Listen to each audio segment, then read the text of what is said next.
வாழ்க்கைக்கு முன்னேறுகிறேன் என்று சொல்லுகின்ற அந்த பக்குவம் யாருக்கு வருகிறதோ அவர்கள்தான் ஜெயிக்க பிறந்தவர்களே தவிர என்னால் முடியாது என்று சொல்லுகின்றவர்கள் இல்லை. ரொம்ப சுலபமா சொல்லணும்னா இந்த வயசுல எல்லாம் சுமாரா இருந்தாலே அழகா இருப்பீங்க. எந்த டிங்கரிங் பட்டிலாம் பார்க்க வேண்டியதே இல்லை, சும்மாவே அழகா இருப்பீங்க. ஏன்னா இந்த வயசு அப்படி. சரியா? இங்க யாராவது சில பேருக்கு காம்ப்ளெக்ஸ் இருந்ததுன்னு வச்சுக்கோயேன், நான் காம்ப்ளெக்ஸ்னா தாழ்வு மனப்பான்மைன்னு வச்சுக்கோயேன், நான் அழகா இல்லை, நான் கருப்பா இருக்கிறேன், அவளுக்கு மட்டும் ஒரு விஷயத்த சொல்றேன், அவனுக்கு மட்டும் ஒரு விஷயம், அவனுக்கு மட்டும் விடக்கூடாதுல்ல, அவனுக்கு மட்டும் ஒரு விஷயத்த சொல்றேன். ஆங்கிலம் என்பது அறிவல்ல மொழி, சிவப்பு என்பது அழகல்ல நிறம். இவ்வளவுதான். ஆங்கிலம் என்பது அறிவல்ல, அது மொழி. சிகப்பு அழகல்ல, நிறம். இதை முதல்ல புரிஞ்சுக்கோ. கந்தக பூமியில் வெப்பதேசத்தில் உழைப்பாளர்களுக்கு பிறந்த நாம் கருப்பாகத்தான் இருப்போம். கருப்பு என்பது நம் சுயமரியாதை, கருப்பு என்பது நம் தேசத்தின் அடையாளம், கருப்பு என்பது கலகத்தின் குரல், கருப்பு என்பது ஆரோக்கியத்தினுடைய முகவரி. கருப்பாக இருக்கிறோம் என்பதற்காக ஒரு நாள் ஒன்னும் சொல்லாத, ஒன்னும் செய்யாத. புத்திசாலியா இல்லையா வருத்தப்படு, அழகா இல்லைன்னா வருத்தப்படாத. அது நாம கொண்டு வரலையே. எங்க அம்மா எங்க அப்பா அப்படி இருக்கிறாங்க, நான் அப்படி இருக்கிறேன், அவ்வளவுதான். நான் ஆரோக்கியமா இல்லைன்னா அது என் பொறுப்பு. யார் அழகி தெரியுமா? யாருக்கு வாய்க்குள்ள 32 பல்லும் இருக்குதோ அவதான் அழகி. கண்ணு நல்லா தெரியுதா அவதான் அழகி. சரியா? யாராவது சொன்னா புரியுதா அவதான் பேரழகி. நீ பேசினா மத்தவங்களுக்கு புரியுற மாதிரி பேசுறியா, நீதான் இந்த பிரபஞ்ச அழகி. புத்திசாலியாக இருங்கள் என் குழந்தைகளே. கல்வி என்பது புத்திசாலித்தனம் தான். ஒரு விஷயத்தை why not என்று நீ கேட்கிறாயா? உனக்கு கேட்க தெரிகிறதா? ஒன்னும் இல்ல, பியூபானிக் பீரியட்னு ஒண்ணு வந்தது. இப்போ எப்படி ஒரு பேண்டமிக் கொரோனா வந்ததோ, இதற்கு முன்னால் பியூபானிக்னு வந்தது. அது பாக்டீரியால இருந்து வந்தது. ஃப்ளீ பறந்து பாக்டீரியாவை பரப்பிட்டு இருந்தது. 200 வருஷம் இருந்துச்சு அந்த பேண்டமிக். பியூபானிக்னு பேரு. நீ எடுத்து பியூபானிக் அப்படின்னு போட்டு பாரு. அந்த பியூபானிக் பீரியட்ல தான் தன்னைத்தானே குவாரண்டைன் பண்ணிக்கிட்ட ஐசக் நியூட்டன் கண்டுபிடிச்சதுதான் கிராவிட்டி லா. தன்னைத்தானே ஐசோலேட் பண்ணிக்கிட்டாரு. அவர் பாக்குறாரு ஜன்னல்ல இருந்து ஒரு ஆப்பிள் பழம் விழுது, ஏன்னு யோசிச்சாரு. பாரு, தனிமையிலும் சில விஷயங்களை, இந்த பேண்டமிக் பீரியட்லயும் சில விஷயங்களை செய்து காட்டலாம்.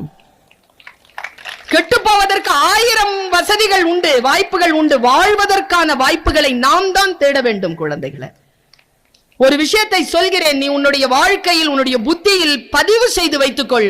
இந்த உலகம் எப்பொழுதும் உத்தரவாதத்தை தராது, வாய்ப்புகளை மட்டும்தான் தரும். வாய்ப்புகளை யார் ஒருவர் பயன்படுத்திக் கொள்கிறார்களோ அவர்கள்தான் உத்தரவாதத்துடன் கூடிய வாழ்க்கையை வாழ்கிறார்கள்.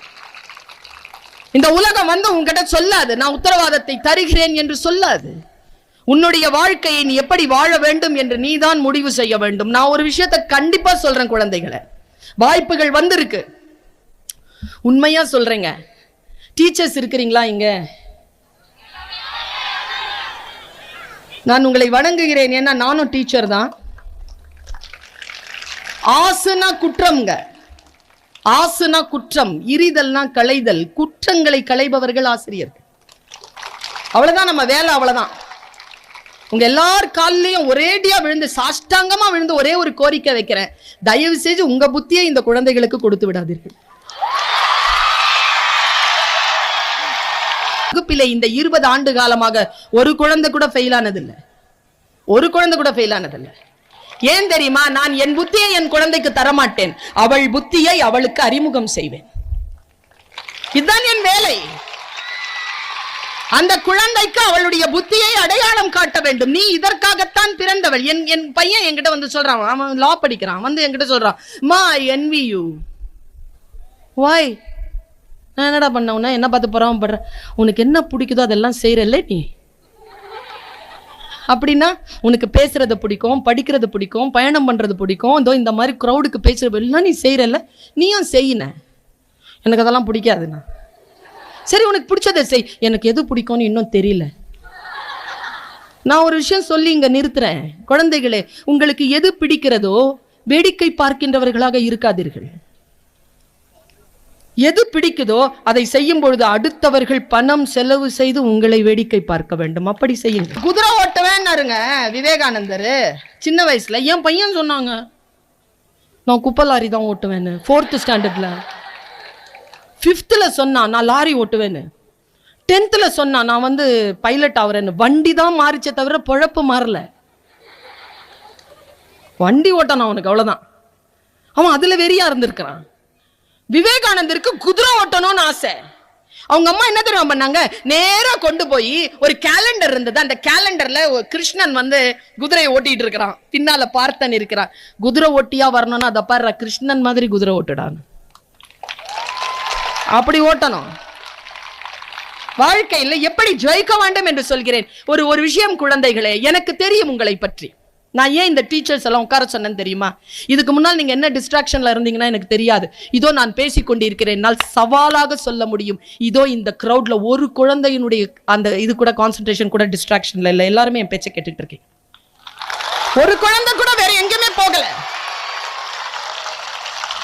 நீங்கள் நல்லவர்களாகத்தான் இருக்கிறீர்கள். ஆனால் உங்களுக்கு எது வந்து சேர்கிறது என்பதில் தான் இந்த சமூகம் கவனமாக இல்லை என்று நான் கவலைப்படுகிறேன் என் குழந்தைகள்.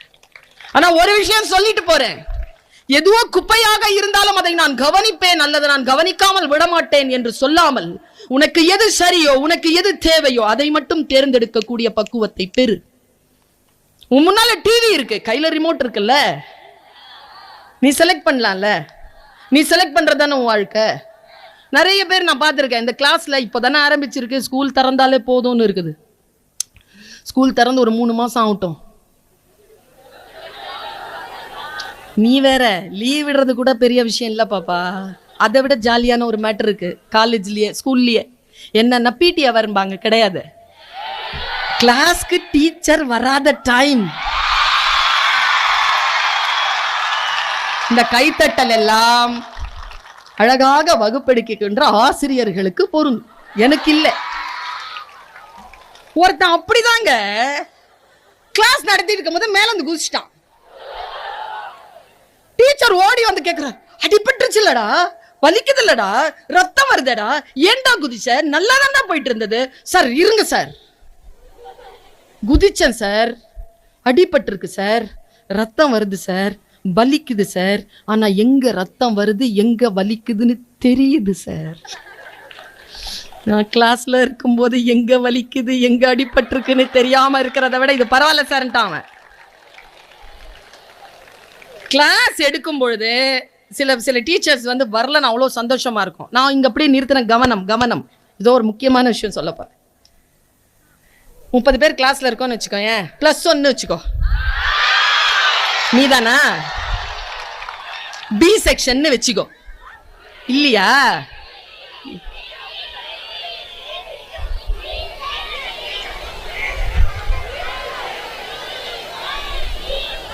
சொல்றியா? அவதான் அந்த கிளாஸ் தான்.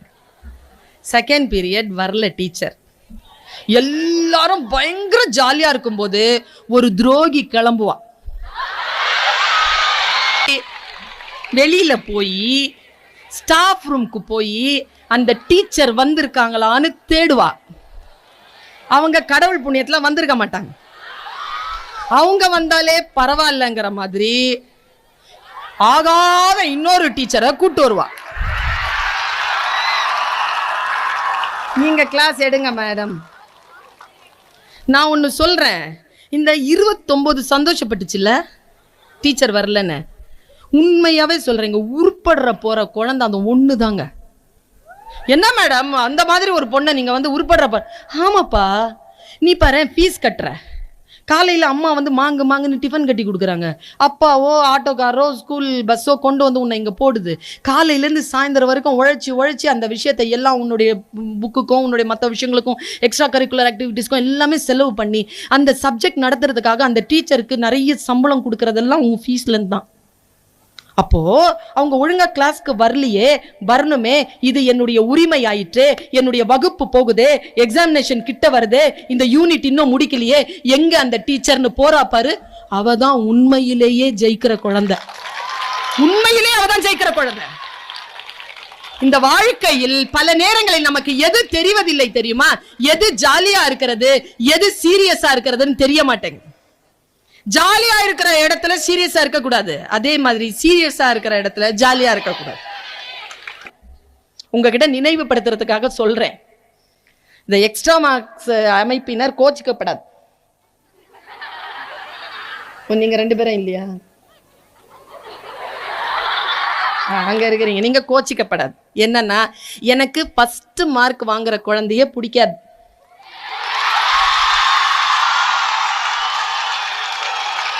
ஏன் பிடிக்காது தெரியுமா? அதை கேளு, ஏன் பிடிக்காதுன்னு. ஏன்னா எக்ஸாமினேஷன் ஹால்லடா, எக்ஸாம் 8th ஸ்டாண்டர்ட், அப்போ வந்து அது பொது தேர்வு எங்களுக்கு. எக்ஸாமினேஷன் ஹால்ல சொல்வாடா, அவ ஒண்ணுமே படிக்கலப்பா. நான் நினைச்சிருக்கேங்க, ஒண்ணுமே படிக்காத இது ஃபர்ஸ்ட் மார்க் வாங்கும் போது ஒண்ணுமே படிக்கலையே, நிச்சயமா நம்ம வாழ்க்கையில உருப்பற்ற போறோம் நம்பி இருக்கிறேங்க. நானு ஒரு விஷயம் இன்னைக்கு சொல்றேன். இதோ உன்னுடைய தாய், உன்னுடைய ஆசிரியர், என் பெயர் பர்வீன் சுல்தானா, நான் சொல்வதை நீ உன்னுடைய டைரியில், உன்னுடைய இதயத்தில் எழுதி வைத்துக்கொள். சார் சொன்னார்ல, அவங்க பேசுவாங்க, நீங்க பதிவு பண்ணிக்கோன்னு. ஒரு பொண்ணு போன்ல பதிவு பண்ணிட்டு இருக்கு. இங்க பாரு, என் பேச்ச கேட்காத யாரோ ஒருத்தருக்காக நான் பேச வரல, என் பேச்ச கேட்கறதுக்காக வந்து உட்கார்ந்து இருக்க பார், உனக்காக தான் பேச வந்திருக்கேன். என் பேச்ச நீ கேளு முதல்ல, அப்புறமா ரெக்கார்ட் பண்ணி இவங்க ரெக்கார்ட் பண்றாங்க, அப்புறம் போட்டுக்குவாங்க. நீ முதல்ல கேளு. இந்த ஒண்ணுமே படிக்கலப்பான்னு சொல்லல, அது ஃபர்ஸ்ட் மார்க் வாங்குங்க. நீ வேற இந்த எக்ஸாமினேஷன் எழுதும் போது கூட அவ்வளவு வெக்கமா இருக்காதுங்க. எக்ஸாமினேஷன் எழுதிட்டு, இப்ப வெள்ளிக்கிழமை எக்ஸாம் எழுதணும், இப்பதான் டெய்லி வைக்கிறாங்களே எக்ஸாம். வெள்ளிக்கிழமை எக்ஸாம் எழுதின உடனே இப்ப ஸ்கூலுக்கு வந்துட்டல நீ, இப்ப நான் அதை நினைவுபடுத்துறேன். என்ன செய்வாங்கன்னா, அந்த ஞாயிற்றுக்கிழமை போய் திங்கக்கிழமை, எனக்கு திங்கக்கிழமைனால ரொம்ப பிடிக்குங்க, திங்கக்கிழமை அதுக்காகவே அது ரொம்ப பிடிக்கும் எனக்கு, அந்த பேருக்காகவே பிடிக்கும். உட்காந்துருப்போம், சைலண்டா இருக்கும். ஸ்கூல் அசம்பிளி எல்லாம் முடிச்சுட்டு உட்காந்துருப்போம். அன்னைக்கு ஏன் அவ்வளவு மையான அமைதி இருக்கும்னா, ஃபர்ஸ்ட் பீரியடே பேப்பர் கொடுக்கும் டீச்சர். அந்த பேப்பர் கொடுக்கிற டீச்சர் இருக்கிறாங்கல்ல, அவங்க அன்னைக்கு மட்டும் என்னன்னு தெரியாது, பயங்கரமான அந்த காட்டன் புடவெல்லாம் கட்டிட்டு, கையில அந்த பேப்பர் கட்டை எடுத்துக்கிட்டு, கையில அந்த ரெட் பென்னை இப்படி பண்ணிக்கிட்டு, அதுக்கு கீழே ஒரு அட்டெண்டன்ஸ் வச்சுக்கிட்டு டக் டக் டக் டக் டக் டக்னு நடந்து வருவாங்க. அந்த சத்தமே பயமா இருக்கும். சரியா? வந்து உட்காருவாங்க. இது ஒண்ணுமே படிக்கல பே இருக்குல்ல, அது 98 வாங்கியிருக்கும். சரியா? நாம என்ன ஒரு 10, 12, ஒரு 15, ஒரு 16 இப்படிலாம் நம்ம வாங்கியிருக்கோம். என் கிளாஸ்ல ஒரு பொண்ணு ஒரு நாள் 98 உட்காந்து அழுவுது. ஏன்னா 2 மார்க் எங்கன்னா அவங்க அப்பா அடிப்பாராம். ஒண்ணு பக்கத்துல உட்காந்து கேக்கன்னு சிரிச்சிட்டு இருக்குது.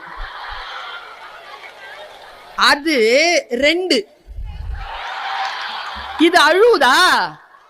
98 வாங்கிட்டேன், 2 மார்க் எங்கன்னு அப்பா அடிப்பாரு. அது சிரிச்சுக்கிட்டே சொல்லுது, எதுக்கு அழுவுற? அப்பா 2 மார்க் கேட்டு அழுவார், அது என்கிட்ட இருக்குன்னு சொல்லு. அதையும் கொடுத்துருதான். அது நான் ஒண்ணு சொல்றேன் பாருங்க, 2ம் தப்பு பண்ணுதுங்க. 98 வாங்கிட்டு அழுறதும் தப்பு, 2 மார்க் வாங்கிட்டு சிரிக்கிறதும் தப்பு. ஜெயிக்கிறதுனா என்னன்னு 2 பேருக்குமே தெரியல. இப்போ உனக்கு நான் சொல்லி தரேன் ஜெயிக்கிறதுனா என்னன்னு. இந்த எக்ஸ்ட்ரா மார்க்னு பேர் வச்சாங்கல்ல, அவங்கள நான் பாராட்டுறேங்க. Super madam. பேர் வைக்கணும்னா அப்படிதான் மேடம் வைக்கணும். ஒரு இயக்கத்துக்கு பேர் வைக்கணும்னா அப்படிதான் வைக்கணும், எக்ஸ்ட்ரா மார்க். இப்போ வரேன் பாருங்க உங்க சப்ஜெக்ட்க்கு. இப்போ நான் பேசினா கோச்சிக்க கூடாது, நான் சத்தியத்தை தான் பேசுவேன். இப்போ 98 ஒண்ணு வாங்கிருச்சு. உனக்கு மனசுல தோணிருச்சு, என்னடா இது பர்வீன் சுல்தானா மிஸ் வேற வந்துட்டு பேசிட்டு போயிருக்கிறாங்க, இந்த எக்ஸ்ட்ரா மார்க் வேற, இதை அப்ப வாங்கி இந்த ஆப்பா வாங்கி இந்த ஆப்பா வாங்கின்ட்டு, சரி படிப்போமே அப்படின்னு முடிவு பண்ணியிருக்கேன்னு வச்சுக்கேன். அன்னைக்கு ஏதோ படிச்சுட்டேன், சரி படிச்சுட்டேன். அன்னைக்கும் டெஸ்ட். அப்பவும் அதே பொண்ணு அதே டைலாக்க சொல்றா. ஆனா நீ மன வருத்தப்படாம நீ சொல்ற நான் படிச்சிருக்கிறேன்னு சொல்லிட்டு உள்ள போறேன். இதுதான் காட்சியா. நாம எல்லாம் 12ன்னு வச்சுக்கோ, முதல்ல வாங்கினது. ரொம்ப அதிகமா சொல்லிட்டேனோ? 12 வாங்கியிருக்கு. இப்போ பேப்பர் தராங்க, சயின்ஸ் டீச்சர் பேப்பர் தராங்க. யார்? சுபாஷினி அப்படின்னு கூப்பிடுறாங்க. யாராவது இருக்கிறியா? ஓகே, சுபாஷினி. Yes miss. அவங்க ஃபர்ஸ்ட் மார்க். சத்யபாமா, ஏன்னா நான் சின்ன பிள்ளையா இருக்கும்போது சத்யபாமா தான் ஃபர்ஸ்ட் மார்க். மறக்கவே மாட்டேன் பிள்ளைகளை, அந்த பொண்ணை. அவ ஓ வெரி குட் 96. எல்லாரும் கை தட்டுறோம். நான் ஒன்னு சொல்லட்டுமா? இன்னைக்கு சொல்றேன், நீ எழுதி வச்சுக்கோ. போன டெஸ்ட்ல சத்யபாமா 98, இன்னைக்கு 96.